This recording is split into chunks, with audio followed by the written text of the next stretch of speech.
Well, guys, it feels kind of weird being behind the camera again. It's been a couple weeks, really, of no filming at all. You guys probably know I haven't posted much on the YouTube channel. The last thing I posted was the compilation video for the Wildcat Banshee, the 1992 themed Banshee, which was one of my favorites, and a lot of you guys liked it too, which I did that because I had the ACL surgery done. I just got the brace off. I mean, I've been able to walk around without it, but I was supposed to keep it on, and it does kind of keep things from like twisting in the wrong direction and stuff, and it gets a little bit sore, extra sore when I'm not wearing it. But I just got it clearance yesterday to walk around without it, and I came out in the garage this Monday. Today's Thursday that I'm filming this, and I've been trying to get back into the swing of my regular work routine, which has actually been kind of difficult. When I had the surgery done, for those of you that don't know, I had a torn ACL. That actually happened back in December, and for a period of time, about 2.5 months, I was limping from the injury that happened. I didn't think I had a torn ACL, and I was hiding it as much as I could on camera. And there's some behind the scenes footage, man, just like when the camera was rolling, getting up and down. I was working on the X3. It was just a freaking nightmare. And, like going up and down the stairs freaking sucked. But anyways, I ended up getting an MRI because it just wasn't getting better. And it was a torn ACL. So I had the surgery done, and it's now, this is the 5th week, and the brace is off. It still hurts. But anyways, I just wanted to give you guys an update on the 450R because I haven't really posted any of this stuff, and I know not everybody watches all the videos, so they didn't see that the thing happened with the ACL and stuff. And I just want to show you guys the status. I came out this week, and I kind of got everything together. All of the engine parts are ready to rock and roll. All the pre-work is done and stuff. I got all the cases are surfaced. I put the bearings and seals in everything. I got the brand new studs in here. You can see these are all brand new Honda bearings. All this stuff is set up, ready to rock and roll. I tried to get everything organized. You can see I've got all the bolts in the correct mounting locations and stuff. It's pretty satisfying looking at this stuff. Got the nice new Recluse cover on there because we are running a Recluse clutch. It is not your traditional clutch or Recluse that you think of, not what I think of. Anyways, this one is supposed to have all the functionality of a normal clutch. So you can dump the clutch, you can feather the clutch and stuff. It just won't stall out. So that should be really interesting to run. I got the new billet Recluse basket on there. If you guys remember the takeoff stuff, the entire clutch was wiped out. So Recluse stepping in and hooking up the clutch setup is actually really killer that they did that. We have the 480 cylinder. That finally came in. This was way on back order. It's a cylinder works cylinder. Has the HP1 just like the traditional Honda. And I think on the one side, it even says 449 cc's. So it's pretty incognito. It's actually, I think, 479. So it's basically a 480. Got the 13-to-1 CP piston there. And this was one of the missing links we were waiting to come in from OCP. This is our cylinder head with some fresh port work done. I'll give you guys a sneak peek. There is going to be the engine build video and whatnot. You guys can see, it's kind of actually hard to see, but the port work is freaking beautiful, man. This thing is looking sharp. Got +1 valves, I believe on the exhaust side. And this side, it's kind of hard to see in there. I will give a better view. You know what the hell, man. Let me got the good old flashlight here. Might as well just show you now. Oh yeah, look at that. Beautiful. This thing should be a certified ripper, man. I can't wait to get this thing together. 450s are beasts as they are stock, but man, this thing should be really, really nice. So everything is laid out. Oh, I also got a brand new Honda crank. This is a brand new OEM crank. Some people were saying not to run the one that came out of there, even though I don't actually think there was anything wrong with it. New transmission. It's a mix match of the old and new one. This was donated by the Brewers. If you guys remember Brewer Off-Road, Jacob hit me up and he's like, hey dude, we were going to do this 450 and we decided not to do it. So we have all these parts and stuff and we'd love to help you out. So they sent me a bunch of parts. This is actually, they sent me a ton of stuff, man. This is all from the Brewers. They just kind of took like all of the internals from the 450 that they had. I guess they tore it down, and then I think some of this is actually the old transmission from our machine. But anyways, they had torn the machine down. They were going to build it, and they just decided not to do it. And so I really appreciate those guys sending that stuff out. And I basically went through the service manual, and Made sure that we have all the right bolts and stuff so that when it comes time to put it together, we're not like, oh shit, we need this, which I did come across a couple things, so I have a list. Not much. We did pretty good. There's only 4 things that I forgot. There was a little clip. The counterbalancer nut was worn, so I'm going to order one of those. I ordered a cam chain. It's in my orders on eBay. I don't know where the hell it is, but I have the question mark there because I can't find it. So we want to make sure we have everything. I might just order another one. And I never ordered a spark plug. At least I don't think so. So we'll make sure that we have all that stuff. So the engine stuff is all laid out, ready to rock and roll. You guys saw the frame prep video. That's all good to go. I still have to sand this down. I'm just going to sand it and paint it. You guys have seen my plastic painting in the past. As long as it's done right, it'll hold up really well. So I'm going to sand this and make it super smooth, and we're going to make that a nice, super shiny, glossy black. That'll look really, really nice. Back plastics are all set up. Those are the brand new Honda plastics. Over here, everything, all the pre-work is done, man. Let's turn our light on here. Our Alba A-arms. Got new bushings in there, new ball joints, our GT Thunder linkage that came from Rocket Ron, or is it Hess? It's Hess linkage, but I think they own GT Thunder now. That's all good to go. Swing arm is all built. I packed all the bearings and stuff, rebuilt the front master cylinder. This is the original one, man. Put a new sight glass in there and everything. The original rear master cylinder, that is with that bronze Cerakote from Bonehead Performance. Everything looking brand spanking new. This box is pretty much all stuff that we're not using, like takeoff stuff. These handlebars are the only thing in there that we're using. And then I think you guys have seen all these new parts and stuff. We've got our graphics. Everything's ready to rock and roll. Axle is set up.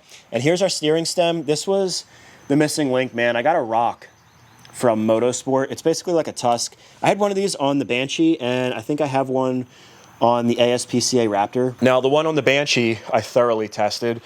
I never had any issues with it. You know, I'm not like a hardcore racer and stuff, so you know, people, I don't know, people might say like, oh, that's an economy steering stem. It's definitely going to be stronger than stock, but I had ordered an LSR, and I hate to say it, man, I think LSR makes really good products, but I've heard, you know, through the grapevine and through some of my personal experiences that the lead times are just ridiculous, and they had told me 6 to 8 weeks was what I was told, and we were way beyond that.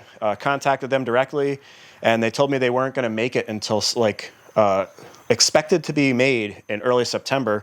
This thing needs to be ready for early September for the Badlands Bash. It just wasn't going to work. Kind of disappointed, to be honest, because they kind of like led me on to make me think that it was going to be done, and then I just never heard back. So I canceled the order, ordered the Rock one, and it was here in 2 days. So I think LSR makes really good products. Like I really do. I think that their quality is top notch, but I mean, come on, guys. You can do better with the customer service. Anyways, moving on to the seat. I was going to do the seat cover today, and this is the first time using this brand. It's called Jet Trim, and I think they do mostly like watercrafts and stuff. I had never actually heard of them, but this is a really high-quality seat cover. It has foam in it, so it should add a little bit of extra cushioning. And then in the back, we've got a little bit of a hump. It came with a little block here of foam to put on top of the seat cover, and it just looks really nice. It's like you can custom make it. You can choose. There's a ton of different colors. I got like the grippy material in the middle. I didn't know it had this tribal design in the center. I probably wouldn't have gotten that, but it doesn't look the worst. I think it'll look okay on there. And then in the back, I got like this gray carbon. The up here is like a flat black carbon. It looks really nice, though. I can't wait to get it on there. I was going to have it. I was going to do it today. I took the old seat cover off. Here's our seat pan here, and the seat pan is like trashed. It's definitely seen better days. If you look at this, it's got cracks like all over it. It's like everywhere. So I mean, I didn't want to reuse this thing. This thing looks, it's done, dude. It's probably could work, but you know, we're like restoring this thing, so we don't want to use that. So Matt from Garage MC, if you guys follow him, he's got a ton of 450R parts, and he said he has a good seat pan. So I'll be picking that up from him. Got our plastics here. Those are actually the old plastics. Here's the Royal Enfield. Some of you guys ask about this bike. I love this bike. I actually bought this from Todd, the owner of Power Sports Nation, when I was out there. He wanted to get a new bike, and he's like, do you want the Royal Enfield? I was like, yeah. So I've been riding this thing all summer, and it's kind of been a bummer, man. Like, The whole thing with my leg, it's not even, like, it definitely, like, is a physical issue, but it's kind of like, I hate to, like, make, like, do the whole, like, woe is me thing, but, man, it's, like, demoralizing and kind of depressing, man. Like, I haven't been able to ride the motorcycle and stuff. I just am, now without the brace and stuff, like, I can get on the bike again, but it's kind of been sad. It just sucks. The Warrior, if you guys saw this series, I'm not exactly sure what to do with this thing, dude. It's basically brand spanking new. It's not, but it, you know, it's pretty close. It's all done. I got the little paint specks off of it and stuff. Put new grips on it and all, and I was just gonna put it up for sale, and then I was thinking about maybe like and I got the graphics kit on there from Graphics Producer, the OEM replica graphics. They look banging. But yeah, I was gonna put it up for sale, and then I was thinking maybe a giveaway. I'm not sure. I might just put it up for sale because the title just came in for it. Not 100% sure. The only things left to do for pre-work and stuff, I have to build the front calipers. And I think that's pretty much it, and then put the seat together. So next week, today's Thursday, tomorrow is Friday, and it's the holiday weekend, and I actually have plans for that. So Tuesday, I will be hopping on the engine build. I'd like to get that done next week, and then the following week, do the actual finale, building the quad. One of the other things that's been going on, if you guys saw the truck video, I no longer have the blue F-150. I bought this 2015 Silverado to replace it, and I just kind of, I was had, man. I was had. It was a Facebook Market deal, and you know how that goes, like, it's kind of hit or miss. I usually can tell my stuff, and I like looked over the truck really well, like it runs really good and everything, and I can't leave anything alone, so if something has any issues, like I have to fix everything, and it's been totally consuming my time, especially because I bought this. It was like right after I had the surgery, because I remember, yeah, I think it was like a few days after I had the surgery, I saw the deal pop up on, I had been looking for a while for a truck, and it was like a good deal, so I was like, shit. And it was like, I remember hobbling out of the frickin' car. I had to like go with my parents and shit because I couldn't drive and all, man, it sucked. But because of the freaking leg, like trying to fix all the stuff on this has been like extra time consuming. The heater evaporator core was bad. If you ever had to do one of those, man, or not the heater core, it was the air conditioning evaporator. I had to take the whole freaking dash out. Thank God my dad gave me like a lot of help with that, and not exactly an easy job, but that's fixed now. The condenser was bad. Both of them leaked, so I had to replace both of those damn things. And then on the inside, we can probably open it. I think it's unlocked. Nope, it's locked. Well, we could just get the key and open it. This is actually one of the things that I miss about my other truck, is the passive entry where like you can have the key fob in your pocket and you just go like this and it unlocks it. This truck doesn't have it, which, you know, spoiled. But anyways, I put this head unit in here, which the old head unit had, there was like a dead spot in the center, which I couldn't control like a whole bunch of stuff, which is super fucking annoying. And also didn't have Android Auto. So that's kind of like a necessity, man, for road trips and stuff. Having Android Auto for like navigation and being able to like text to speech to text and stuff is huge. But this is like a big, I think it's like a almost 11-inch display. It's just like the one of my old truck, but it modernizes it, and it's my phone in my pocket. I don't know if it'll connect, but this has Android Auto and stuff, and that's a huge upgrade. But that was like a bigger job than doing the freaking evaporator core. Oh yeah, there it goes. It's got the Android Auto, but it's super, super nice. But I had to take the whole damn dash out, like again, to do that. But it was already halfway done because I was doing the evaporator core. Ran a brand new backup camera for it because you needed to do that for to work with that headlight or that head unit. And then I put this thing in here. LED lights for the bed.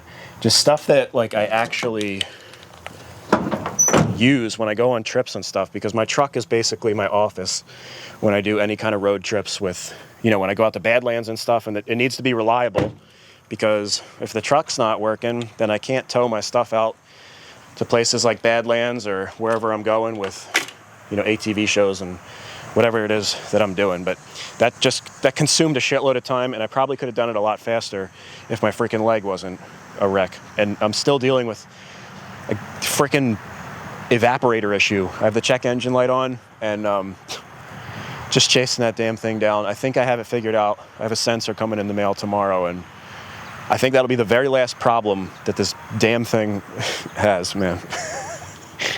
Yeah, so I just wanted to give you guys an update, let you know what's going on. The engine build video, like I said, Tuesday I'm going to start actually building the engine and all, and videos should be back on a regular routine schedule. I'm ready to get the 450 done. We got the Badlands Bash coming up. That is September 12th. I think it's 12th and 13th. It's either the 11th. It's Friday and Saturday. I think the 11th is Friday, and then Saturday. That Friday, John Tolley from Partzilla and we're going to be doing an engine swap on the Can-Am X3. It's going to be a live engine swap, so if you guys are out there, you can come up and watch us do our thing, say hi, and then Saturday we'll have the regular Badlands Bash. They have I think they have the Serpentine race, which is like a time attack thing. They had barrel races last year. They had a drag racing thing. They had a long jump. So they just have fun things to do, whether you got an ATV, dirt bike, or side-by-side. I think Colt Ford, a country singer, is going to be out there. I'm not really familiar with him, but apparently he's a pretty good country singer. They always have good food and stuff. It's just a great time going out there. So that's it. Badlands Off-Road Park in Attica, Indiana, the 12th and 13th of September. Hopefully we'll have the 450R there, and hopefully it'll be finished. We'll have the X3 there. And it's just a great time. So got to get this thing finished up, and I'll see you guys next week on the regular channel. Peace out.